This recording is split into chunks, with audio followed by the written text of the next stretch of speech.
Okay, so we got this 2009 Jeep Liberty with a 3.7 liter V6, and it's got airbag light on. There are two fault codes in there, one for the driver's, one for the passenger side squib circuit.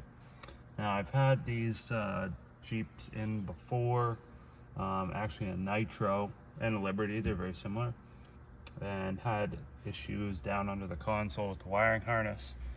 And the airbag module sits actually underneath the center of the console, bolted to the floor.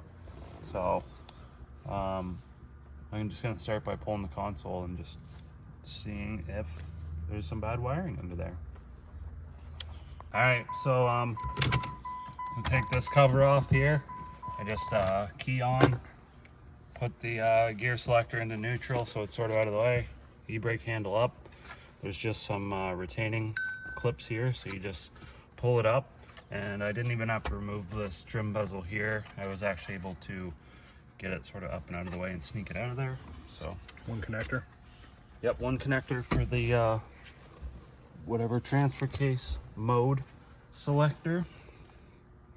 Yep, so just one little push tabby thing. All right, so we got a couple Phillips screws to take out down there. And then there's another one here.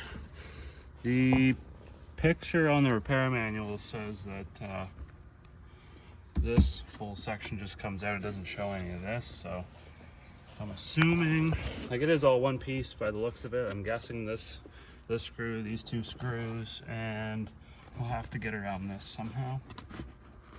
So figure that out.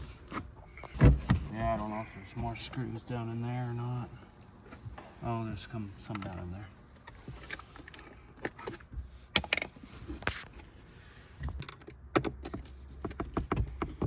Yeah, so we got one more screw, makes 4 screws in total. Oh, one thing we got to do is take this cover off the back.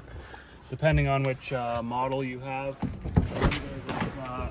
outlet or there's a bunch of controls on here, so this whole cover pops off and then you got to unplug whatever's in there.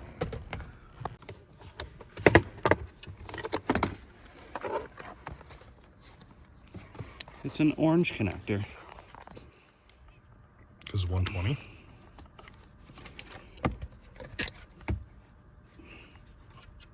Crazy that we can put 120 through those little wires. Yeah, wow.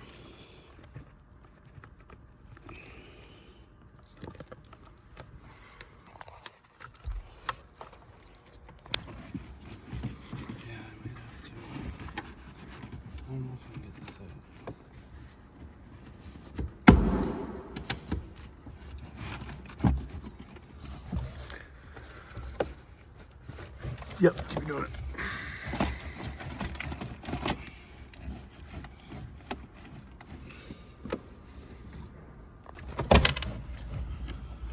Okay, so you have to have your emergency brake handle up like pretty near the whole way. So I'm guessing, yeah, I gotta move that gear shifter back. Oh, you might be able to get it out. Yeah. Yep. Just scrape some shit off. Or pain to get it. Well, the one that I seen, it had rubbed through on the bottom of this harness just from running and chafing on there. So looks pretty clean to me. At least you know, you kind of have to get to this point if you're actually going to go through and do all the testing. You want to unplug that airbag module. Obviously disconnect the battery and stuff first. Let it set. Dissipate all the capacitors. Oh, look at all the money under there.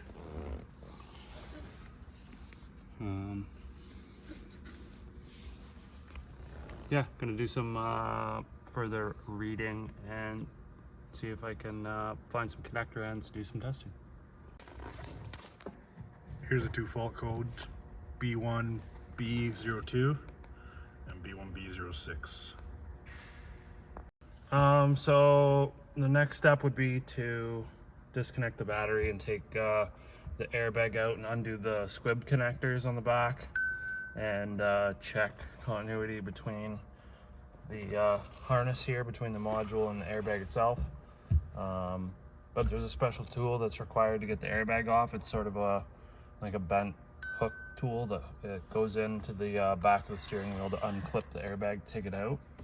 So yeah, I forgot I don't have one of those. I don't work at Dodge anymore, so that sucks. But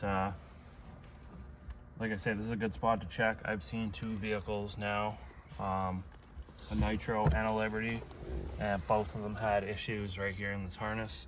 As you can see, lots of rust. The metal gets rough, and then vibrations over time ends up chafing the harness and get corrosion in there. So I'm surprised I didn't find anything, but at the same time with Dodge, never have the same problem in the same spot twice. It's always somewhere different every time. So thanks for watching.